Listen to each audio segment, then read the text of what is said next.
This 39 Dunedin News Bulletin proudly brought to you in association with Alex Campbell's Menswear.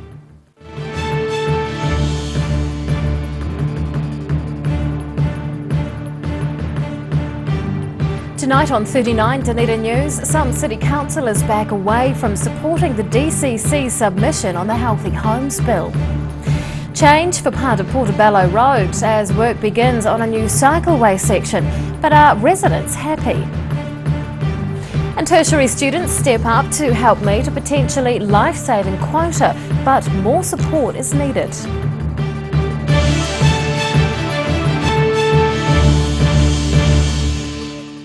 Good evening, Dunedin. I'm Rebecca Dupree. A handful of city councillors have stepped aside in a discussion surrounding a proposal that will impact rental property owners. Dunedin City Council's Finance Committee has passed a motion to send a councillor to Parliament to make a submission on the Healthy Homes Bill. But one of those who withdrew from the conversation says the submission is flawed. Forming a line to step aside. The Dunedin City Council's latest Finance Committee meeting saw a handful of councillors step aside from a discussion about the council's submission on the government's Healthy Homes Bill. Councillor and property owner Hilary Calvert was one of those to withdraw from the discussion. However, speaking as herself and not as a councillor, she says the submission is flawed. So we're asking hundreds of thousands of landlords to do something in a short space of time with absolutely no idea of how difficult that might be going to be. During the meeting, Council Chief Financial Officer Grant McKenzie offered his expert advice to councillors on an issue around taxation. Just for clarity, they cannot claim depreciation on this type of expenditure because it's betterment, and under the current tax laws, there is no depreciation allowed effectively for buildings. So the situation that was referred to was referring to council's consequences as opposed to private landlords. But Calvert says the mention of property depreciation is misleading at best. But it's certainly not true for residential properties. Residential landlords haven't been able to claim depreciation for some years, and therefore there wouldn't be any depreciation hanging around, and you can't claim deferred maintenance, insulation as deferred maintenance in that way in any deductible sense. Calvert believes the decision to submit the council proposal to government is a lost opportunity. She says council could have recommended something far more practical for property owners. It's a pity to me because we could have done something really useful. The most useful thing we could do is encourage the government to allow installing insulation to be tax deductible, to be a deduction against your rental income. Hilary Calvert believes the council should be wary of making submissions to central government that are based on opposition party policy. Public submissions on the bill itself closed June 23rd. Daryl Baser, 39 Dunedin News. Police investigating the armed robbery of the mobile Forbury service station yesterday morning have located items of interest. Officers spent almost 12 hours at the scene on Hillside Road following the incident. CCTV footage of the site is still being reviewed by police, and they're keen to hear from anyone who's been offered or sold tobacco in unusual circumstances. Both cash and tobacco were stolen during the robbery. The service station has been targeted 3 times in the past year, including an incident in September where 2 men wielding an axe attempted to rob the premises. Dunedin City Council staff are hopeful that changes to plans for a new cycleway section along Portobello Road will be met with approval by residents. There have been several changes to its design since it was released in February, including more planting and the use of asphalt. But with construction only beginning today, it's yet to be seen whether the changes will be welcomed. Getting the job done. Work is underway on Portobello Road to establish a cycle route and create a better thoroughfare for vehicles in South Dunedin. The Portobello Road from Timaru Street to Portsmouth Drive is one of the key routes of the South Dunedin Cycle Network. This is some remedial work to make it more fit for purpose and cycle-friendly, user-friendly. The cycleway comes at a cost of $620,000, including the work to remove the service lane and centre island. Alongside that work will also be improved drainage, wider lanes for vehicles and a section of shared path.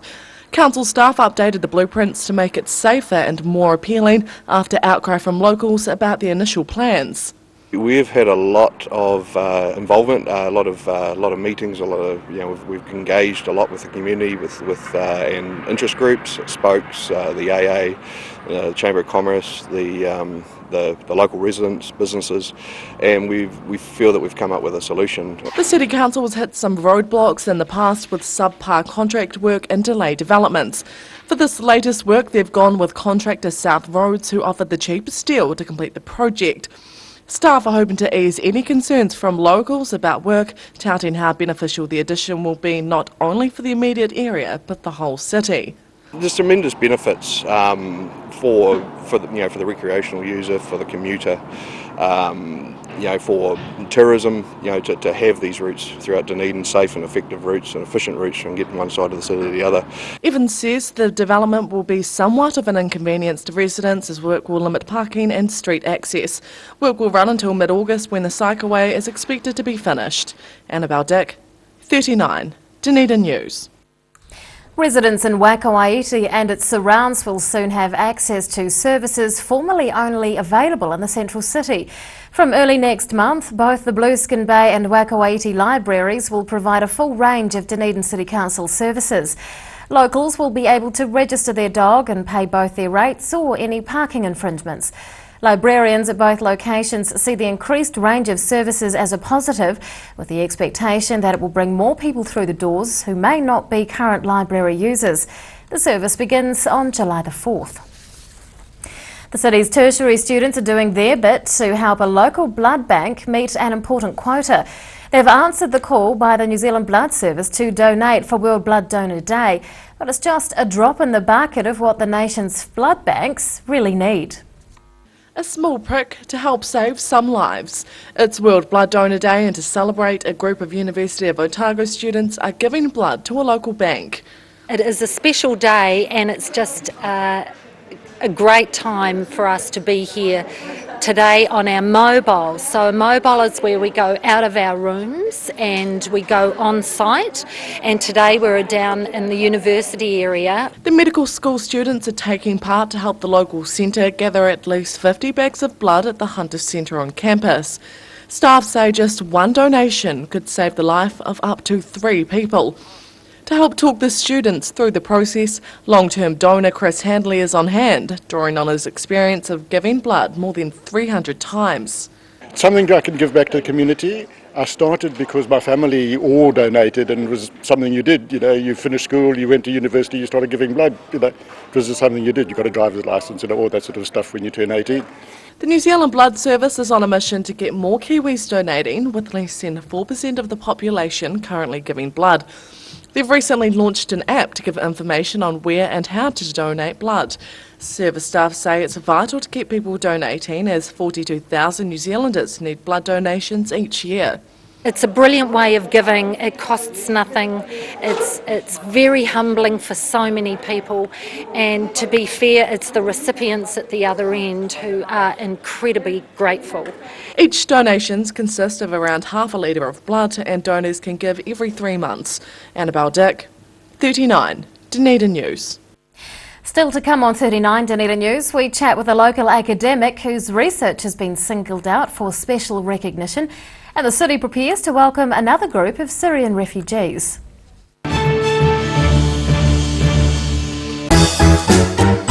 Every reason, every season, we're proud to dress the region. Alex Campbell menswear, it fits.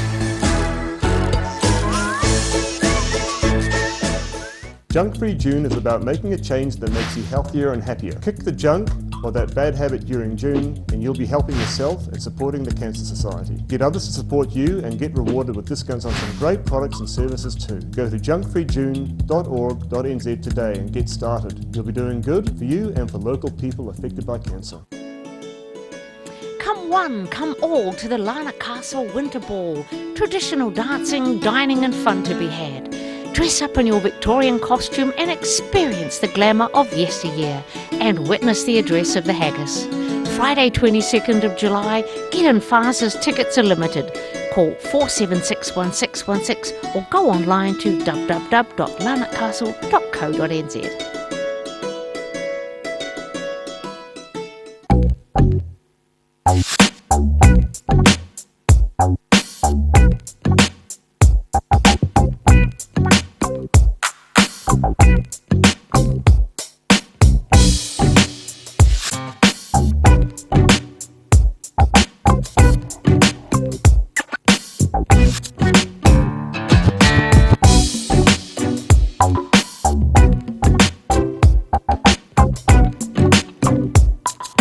It's Junk-Free June.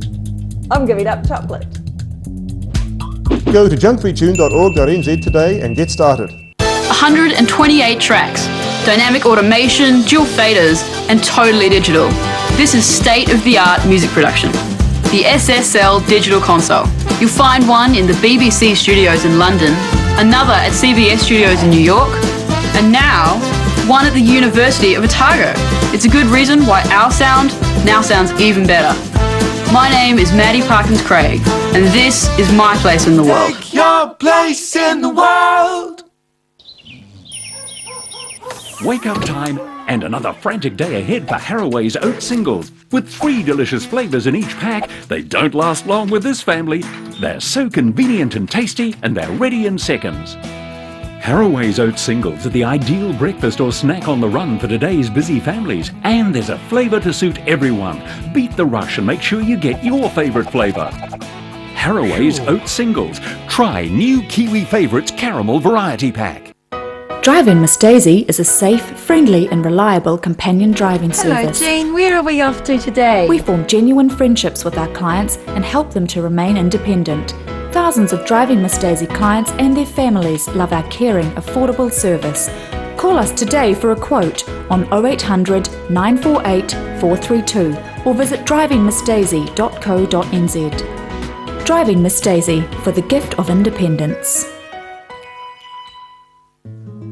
Thinking of services for older people? Think Enliven. Enliven is a service philosophy where people come first. Enliven is about choice, activity, relationships, respect and security. You can enliven your health, your friendships, your life, no matter what your age. For more information, go to pearsotago.org.nz or call 4777 115. It's Junk-Free June. I'm giving up the couch. Go to junkfreejune.org.nz today and get started. Welcome back. The cost of food is down slightly, predominantly because of seasonal produce. Fruit and vegetables are almost 4% cheaper at the moment, buoyed by the low price of tomatoes and potatoes. The average price of a kilo of tomatoes fell to $6 in May, compared with $6.70 a month earlier. However, avocado prices are currently at their highest level, with the average price sitting at around $4.50, almost $3 more than at this time last year. Overall, food prices fell 0.5% last month. And on that note, let's take a look at today's financials. The NZX 50 has closed the day down 89 points. It's now at 6,835. The Dow Jones is down 133 points. And to the exchange rates, the Kiwi dollar is up very slightly against the pound, but we are down against the other currencies we follow. 6 up-and-coming University of Otago researchers have had their work recognised in the latest round of the institution's Early Career Awards. Dr. Damien Scarfe is a lecturer in the Department of Psychology and head of the Animal Behaviour and Child Development Lab, and he joins us now to talk about his recent recognition. Good evening. Hello. How does it feel to have the university recognise you as a future research leader? It's really good. So most of the time you've got your head down doing research and writing, and so it's good to have an indication that you're heading in the right direction. And how long have you been doing the research? So I've been a lecturer in the department since 2013. Wow. Was it an unexpected honour? Yeah, you're kind of busy doing everything, so it's like out of the blue in some ways, because you apply for so many things and not everything comes through. What are you researching at the moment?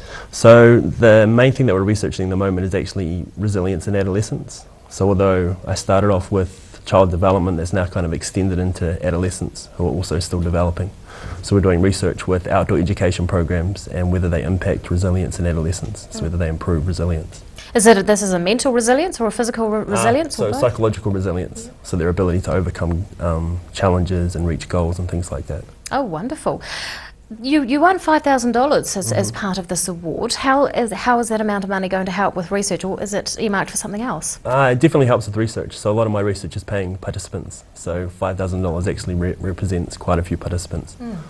Now, you took part in last year's TEDx event. What was that experience like? It's very different to lecturing. So with that one, there was a lot of practice. So it's almost like doing a speech, which makes it easier to mess up, but it's also good practice to speak in front of people and communicate research. How important is it, do you think, to be able to speak in front of people in a way that they can understand it? I think it's critical. I mean, a lot of the research that we do is obviously publicly funded in a way, and so it's important to be able to reach people who are actually funding the research and convey kind of what you're doing and why you're doing it. Do you get a lot of people readily willing to sign up for your studies? Yeah, we get endless numbers of children, parents and students that volunteer their time.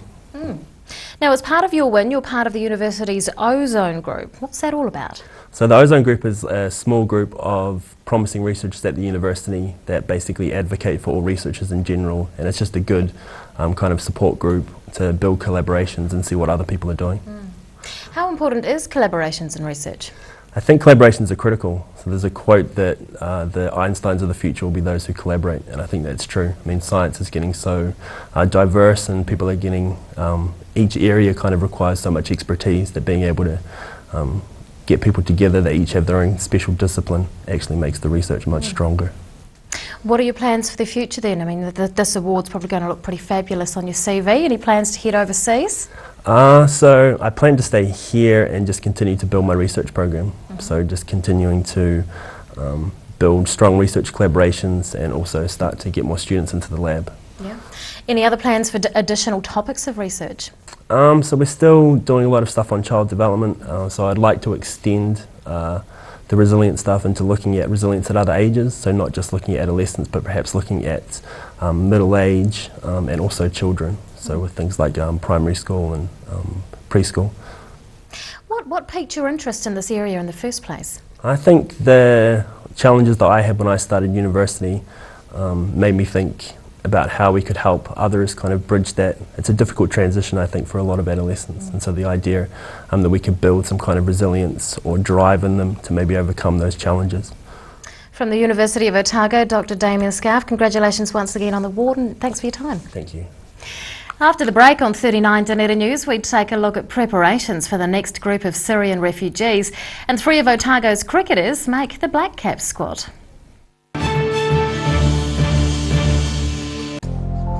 Emu oil has been used for centuries to support joint mobility and tired muscles. Also helpful for supporting healthy skin. Available as oil or in capsules. Go to www.silverhorn.co.nz to order emu oil today. It's Junk-Free June. I'm giving up the couch. Go to junkfreejune.org.nz today and get started. She's 21 metres long with a 6.7 metre beam. She can support diving, seafloor mapping and sampling, deep water measurements, and has onboard laboratories. She has a range of 1,000 nautical miles, which means the Polaris 2 can take your studies further than you ever thought possible. My name's Will Raymond, and this is my place in the world. Take your place in the world. Come one, come all to the Lana Castle Winter Ball. Traditional dancing, dining and fun to be had. Dress up in your Victorian costume and experience the glamour of yesteryear and witness the address of the haggis. Friday 22nd of July, get in fast as tickets are limited. Call 4761616 or go online to www.lanarkcastle.co.nz.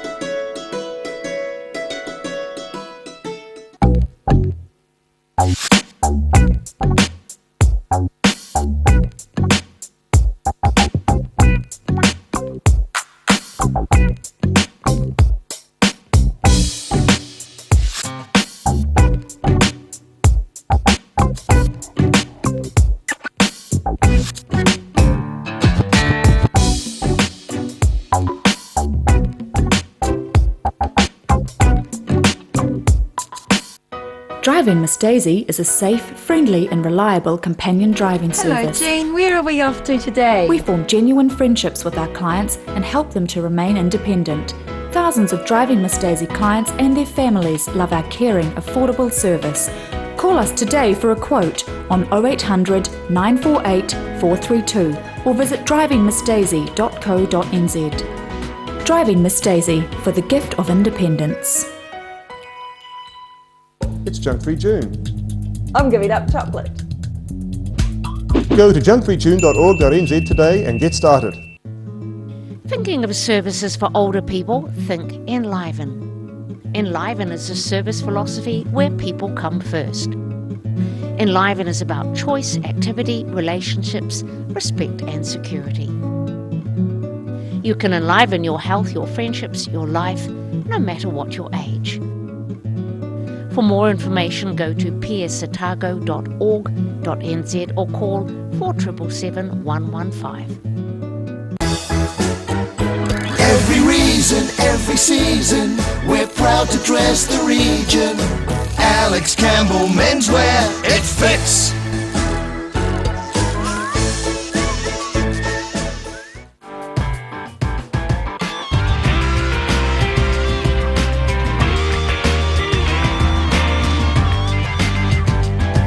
Tune in on Thursday for Motorsport Night on Dunedin Television.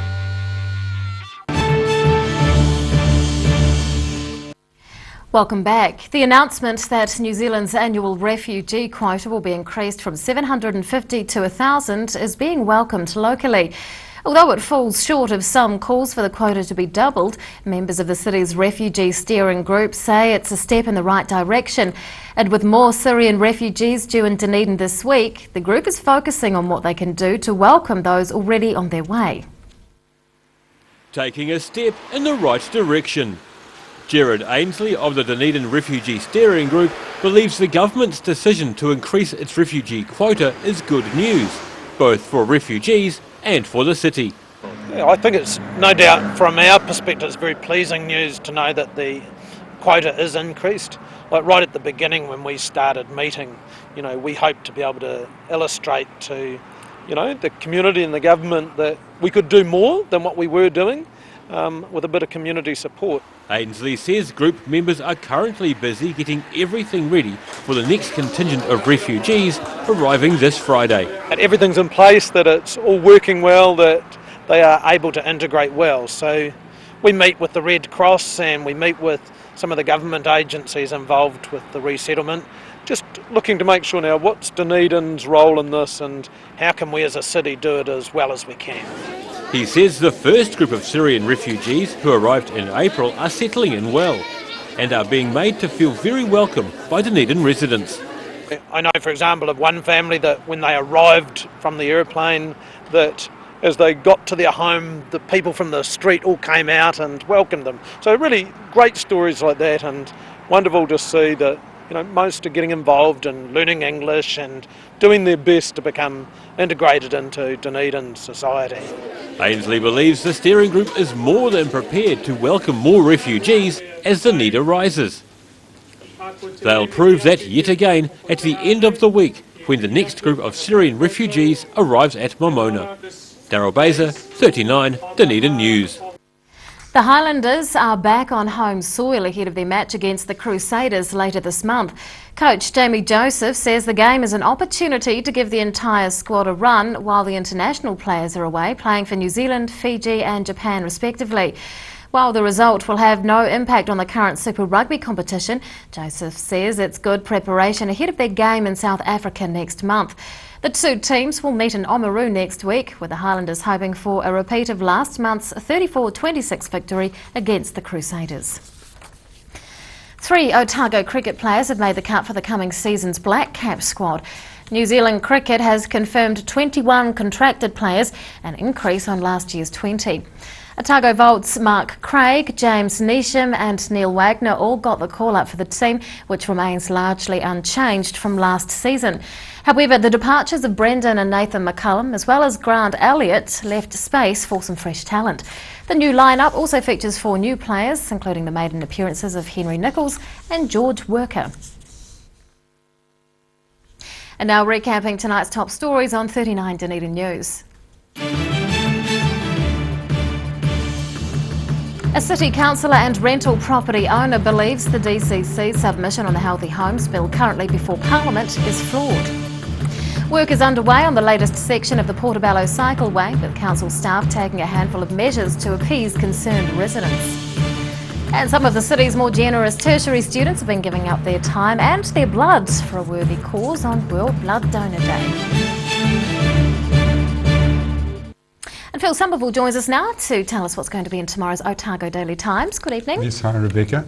Tomorrow's fresh day, 3 pages on the features section, and I went to the Cooking 101 from the Otago Polytech, and they were featuring mini jam Berliners, and I didn't know what a Berliner was.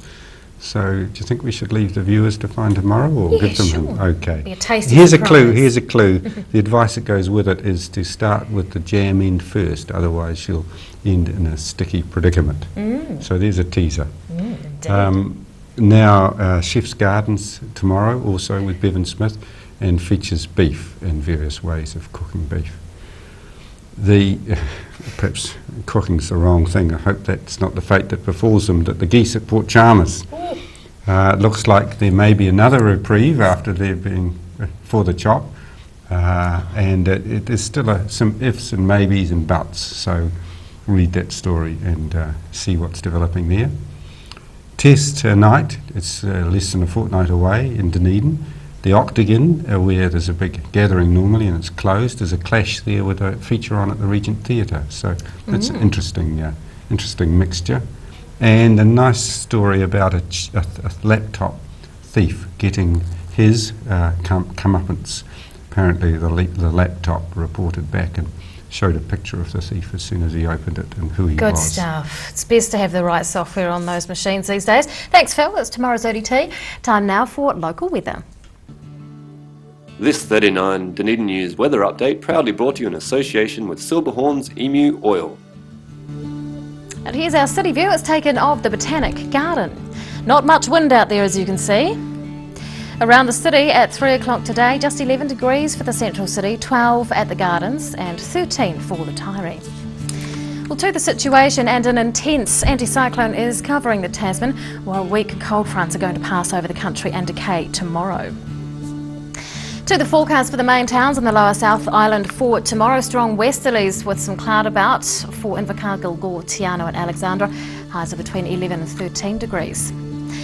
And fine weather with westerlies for Queenstown, Wanaka and Twizel. Southwesters easing in Oamaru, becoming fine there with a high of 11.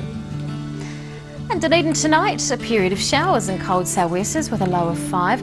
Tomorrow becoming fine with the cold winds easing, 11 degrees. And on Thursday, sunny periods with fresh westerlies and 14.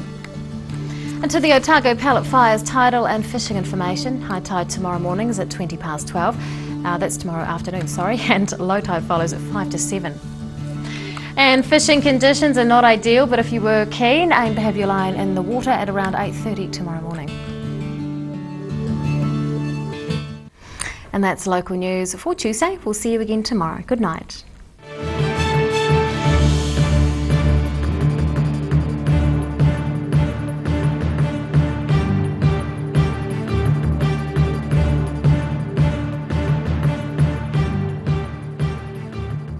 This 39 Dunedin News Bulletin proudly brought to you in association with Alex Campbell's Menswear. Supporting local content so you can see more of New Zealand on air.